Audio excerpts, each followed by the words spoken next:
अगर इतिहास हम जानेंगे सीखेंगे तो जानेंगे कि आज ही के दिन जब से क्रिसमस का त्योहार, क्रिसमस का पर्व लागू किया गया मसीह कलीसिया में 1800 सालों पहले, 1700 सालों पहले, तब से लेके आज तक इसी दिन मसीह का जन्मदिन मनाया जा रहा है।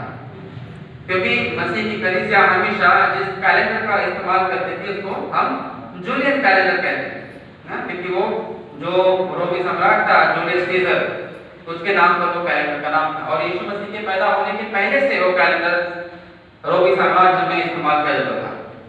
इसलिए जब मसीह लोग जब बढ़ गए और पूरा रोमी साम्राज्य जब मसीह बन गया, तब वो लोग भी इसी कैलेंडर को इस्तेमाल करते थे और दिनों को देखने के लिए और त्योहारों का कैलकुलेशन करने के लिए वो लोग इसी कैलेंडर का इस्तेमाल किया करते थे।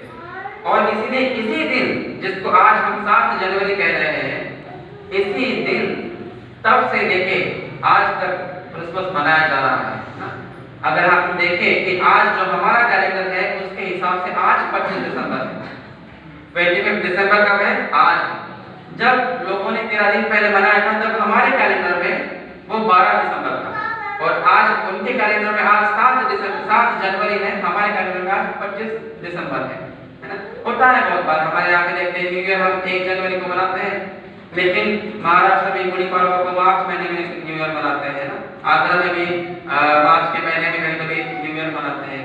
उधर पंजाब में अलग न्यू ईयर होता है। हर जगह पर अपना अपना अलग कैलेंडर होता है।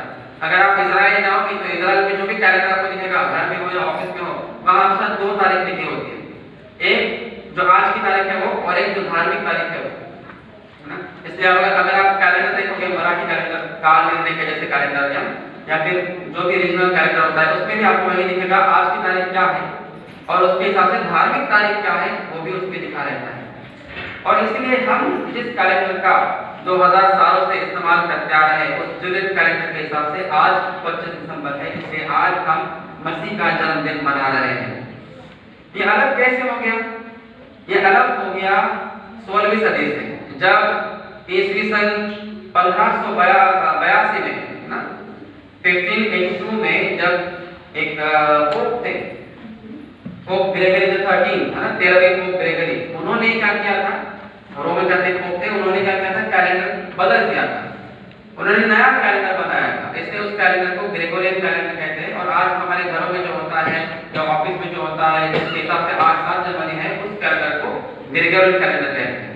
और इसीलिए ये अलग अलग कैलेंडर बन गए, क्योंकि उन्होंने जब नया कैलेंडर बनाया तो कुछ दिनों को आगे धकेल दिया और इसीलिए उनका जो क्रिसमस है या उनके जो भी त्योहार है वो आगे चले गए। तो वो गलत है, ऐसी बात नहीं है। इससे वो भी मसीह का जन्मदिन ही मना रहे हैं, हम भी मसीह का जन्मदिन ही मना रहे हैं, लेकिन कैलेंडर अलग अलग हो जाने के कारण ये अलग अलग दिन क्रिसमस के या अलग अलग त्योहारों के बन जाते हैं, है ना। तो इसलिए हमको ये जानना जरूरी है कि हम इस दिन क्यों कर रहे हैं। हम लोगों ने कुछ तारीख को चेंज नहीं किया, हम तो बल्कि उसी तारीख से के हिसाब से क्रिसमस मना रहे हैं जिस तारीख के हिसाब से प्राचीन समय से कलीसिया मनाती आ रही है। खैर, मसीह के जन्मदिन की मैं आप सबको बहुत बहुत बधाई देता हूँ। आज मसीह का जन्म हुआ और प्रकृति के नियमों से परे उसके देहधारण के चमत्कार से सारी पृथ्वी चकित हो गई है। पूरी दुनिया वो उसने नया कर दिया, इतिहास को 2 हिस्सों में तोड़ दिया और 20 सदियों से सफर करते हुए आज वो हम तक पहुंचा। आज मसीह का जन्म हुआ है और स्वर्ग द्वारा स्वर्ग से लाया गया ये समाचार जो सबसे पहले जगाव को प्राप्त हुआ, वह पृथ्वी के सभी छोर पर बिजली की तरह चमक रहा है। ये समाचार जिसने हेरोद और उसके साथ सारे यरूशलेम को डरा रहा था, एक आध्यात्मिक तुरई की तरह सदी से सदी तक, एक जगह से दूसरी जगह तक, किनारे से किनारे तक बचता आ रहा है और आज वह हमारे दिलों तक पहुंचा है। यह समाचार सुनकर गरीब आनंदित होते हैं, पापी हर्षित होते हैं, अंधे देखते हैं, लंगड़े आनंदित होते हैं और बीमारों को शांति मिलती है। यह समाचार सुनकर बड़े बड़े वक्ता दंग रह जाते हैं, क्योंकि इस समाचार ने विद्वानों को चुप कर दिया है, दार्शनिकों को शर्मसार कर दिया है और बड़े बड़े राजाओं को स्तब्ध कर दिया है। इस समाचार पर माताएं आनंदित होती है, कुंवारियां गाती हैं और शिशु नृत्य करते हैं। आज मसीह का जन्म हुआ है और स्वर्गीय आदेश जिसे स्वर्गदूतों ने खुशी के साथ गाया, चरवाहों ने घोषणा की, कुंवारी और यूसुफ ने सुना और लोगों ने दोहराया, वह मनुष्य और परमेश्वर के बीच शांति का एक भजन की तरह युगों से आज तक गूंजता आ रहा है और हम आज भी उसे गाते हैं। आज परमेश्वर जगत में आया और पूर्व में चमकते जिस तारे ने चमत्कार के बारे में बताया और ज्ञानियों को बुलाया, उसने पीढ़ियों, शहरों, अनगिनत राज्यों, अनगिनत लोगों को पार किया और आज हम उसे मसीह की कलीसिया की गुफा में चमकता हुआ देखते हैं। मसीह के जन्म के चमत्कार ने, सुसमाचार ने, स्वर्गदूतों के गायन ने और तारे की चमक ने हमें आज मंदिर में एकत्रित किया है ताकि हम प्रभु में आनंद हो सके और आत्मिक रूप से उत्सव मना सके। आज हेरोद क्रोधित होता परंतु लोग आनंदित होते हैं। यरूशलेम परेशान है लेकिन दुनिया के छोर से खुशी उछल रही है। इस्राएल के शास्त्री संदेह करते हैं परंतु पृथ्वी की जातियां विश्वास करती हैं। इस्राएल के पुत्र मसीह का इनकार करते हैं परंतु राष्ट्रों से दास उसे ग्रहण करते हैं। निंदा करने वाले उसकी निंदा करते हैं लेकिन विश्वासी उसकी आराधना करते हैं। हेरोद और उसके साथ सारा यरूशलेम व्यर्थ ही क्रोधित होता है क्योंकि आज मसीह का जन्म हुआ है। व्यर्थ ही चुने हुए लोग उसका तिरस्कार करते हैं क्योंकि आज अन्य जाति उसे ग्रहण करती है। व्यर्थ ही खुली तलवार उसे कत्ल करना चाहती है क्योंकि परदेशी उसे आश्रय देता है। यहूदियों ने उसे एक अजनबी की तरह एक दयनीय गुफा दी लेकिन अन्य जातियों ने उसे अनगिनत मंदिर समर्पित किए हैं जो सबके स्वामी के लिए संपन्नता से सुशोभित है। यहूदियों ने उसे घास की चाबी में रखा परंतु अन्य जातियों ने उसे अपने दिलों में ग्रहण किया। यहूदियों ने उसे वो दिया जिससे वो सबसे ज्यादा नफरत करते थे लेकिन अन्य जातियों ने उसके लिए राजा की तरह सोना और परमेश्वर और मनुष्य की तरह धूप और लोबान लाया। हेरोद व्यर्थ ही क्रोधित है। इस्राएल के पुत्र उन्मत्त हो गए हैं और राहेल के पुत्र तलवार से मारे गए क्योंकि आज मसीह का जन्म हुआ है और सभी लोग उसकी महिमा करते हैं। मसीह स्वर्ग से उतरा है और देश देश के लोग उसे प्रणाम करते हैं। मसीह पृथ्वी पर प्रकट होता है और हर सांस उसकी स्तुति करती है। आज हमने पढ़ा कि आज समय की पूर्णता हुई और उसके बाद आज समय की पूर्णता हुई। आज स्वर्गदूतों और लोगों की खुशियां एक साथ हो गई है। स्वर्ग और पृथ्वी में मेल हो चुका। परमेश्वर ने खुद को नम्र किया है और लोगों के सामने स्पष्ट रूप से प्रकट हुआ है। आज पुराने और नए नियम बेथलेहम में आकर मिले।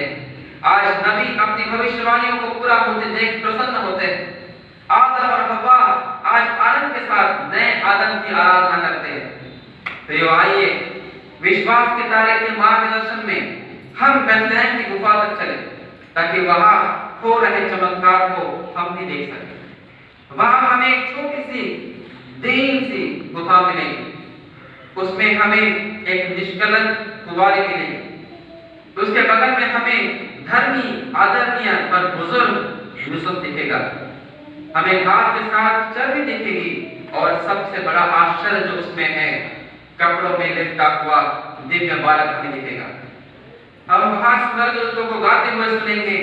हम चरवाहों को महिमा करते हुए देखेंगे और ज्ञानियों को उपहार को खोलते हुए झुका हुआ देखेंगे मसीह के सामने। महान आश्चर्य, मसीह का जन्म हुआ है और हेरोद क्रोधित थे। यीशु मानव जाति के प्रेम के कारण मनुष्य बना है पर मनुष्य के पुत्रों ने अपने हाथों में तलवारें उठाई। स्वर्ग के राजा दास बन गया है पर सांसारिक राजा उसकी जान लेने के लिए दौड़ रहे हैं। और ये विश्वासियों, एक नया चमत्कार हुआ है। ध्यान से सुनना। अब छोटे से समय में जो गुफा की चर्बी थी आज वो हजारों हजारों मंदिरों में बदल चुकी है जो दुनिया के सभी कोनों को सुशोभित करती। गरीब चर्बी कई दिव्य वेदियों में बदल गई। कपड़ों में लिपटा हुआ शिशु अब पवित्र रहस्य प्रभु भोज के रूप में आज हमारी प्रतीक्षा कर रहा है। ज्ञानियों का ज्ञान प्रेरितों के ज्ञानियों का स्थान प्रेरितों ने ले लिया और चरवाहों का स्थान याजकों ने ले लिया है, जो साथ मिलकर पूरी दुनिया को उद्धार का सुसमाचार सुनाते हैं।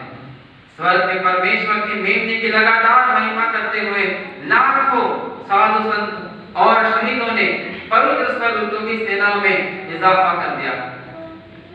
वृद्ध यूसुफ पुराने नियम को दर्शाता है, जबकि कुमारी मरियम नए नियम को दर्शाती है। लपेटे जाने वाले शिशु के कपड़े कलीसिया के पवित्र वस्त्रों को दर्शाते हैं।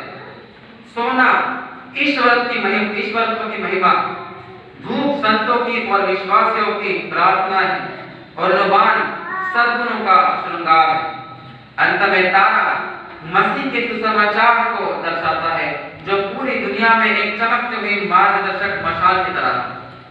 इसलिए बेथलेहम में नहीं बल्कि मसीह की कलीसिया में आज हम प्रभु का जन्म का उत्सव करने के लिए इकट्ठा हुए हैं।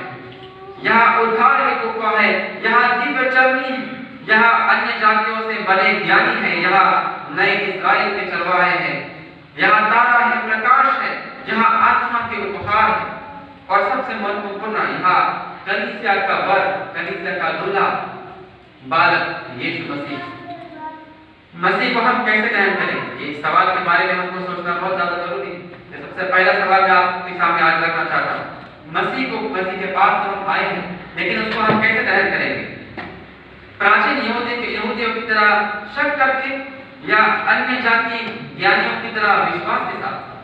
क्या हम प्रभु को अपने हृदय की गुप्त चरनी में विश्राम देंगे, या हेरोद के नाई उसे अपने प्राणों के नगर से निकाल देंगे? जीवन, आत्मा, मन, शक्ति और हमारे पास जो कुछ भी मूल्यवान है, क्या हम वह अपने उद्धारकर्ता के लिए भेंट में लाएंगे? पहले एक दूसरे के साथ शांति स्थापित करके, पाप कबूली देकर और दिव्य रहस्य द्वारा एक होकर क्या हम आज मसीह से मिलेंगे, या घृणा से भरे हुए, बटे हुए, पापों को छुपाकर और वासनाओं के अंधेरे से भरे हुए उसके पास आएंगे? इस तरह उसके पास आएंगे। हर कोई इस प्रश्न का उत्तर अपने विवेक से दे, और पर्वत के आनंद के पंखों पर सवार होकर हम अब अगले सवाल पर बढ़ते हैं। क्या हम मसीह के जन्म की खुशखबरी अपने घरों, अपने बच्चों, रिश्तेदारों, भाई बहनों, दोस्तों, पड़ोसियों तक ले जाते हैं, या हम आलस के कारण न्यायधारण के इस रहस्य को नकार देते हैं? क्या हम वही करते हैं जो ज्ञानियों ने और चरवाहों ने किया, और सारी दुनिया में जाकर उन्होंने मसीह के बारे में सुसमाचार सुनाया? या हम पहले की तरह उदासीन है, आलसी है, और बाहर निकलने के लिए हमारी इच्छा नहीं है? अगर हम कठोर हो गए हैं, अगर हमारा दिल कठोर हो गया है, या अतीत में कहीं अपनी मसीह गरिमा को हम भूल गए हैं, तो हम सब ने एक निश्चय करना है कि अब से हम आलसी नहीं होंगे। हम में से प्रत्येक बेथलेहम के इस चमत्कार को हर जगह सुनाएंगे, और इस चमत्कार का अग्रदूत बनकर हम हर जगह जाएंगे। अपने घरों को लौटे, उद्धार का आनंद जहां कहीं नहीं है वहां जाकर उसे लोगों को बताएंगे। गरीबों के घरों में इसकी रखवाली करेंगे, जरूरतमंदों की मेज पर इसे समझाएंगे, बीमारों के बिस्तर पर उसे दोहराएंगे, बिछड़ों के बीच सुलह कराएंगे, दुखियों को दिलासा देंगे, शक करने वाले कमजोरों को विश्वास से मजबूत करेंगे, और जो गुनगुने हो चुके हैं उनको प्रज्वलित करेंगे, जो खो चुके हैं उन्हें मसीह के पास वापस लाएंगे। आज अस्पतालों के दरवाजे खोलो, दरिद्र के दारों के पार कदम रखो, अनाथों की गीत सुनो, और अपने प्रेम की बहुतायत से थोड़ी सी मदद के द्वारा सभी तक सुसमाचार लाओ, और सबको बताओ कि आज इस धरती पर परमेश्वर का जन्म हुआ है। आमीन।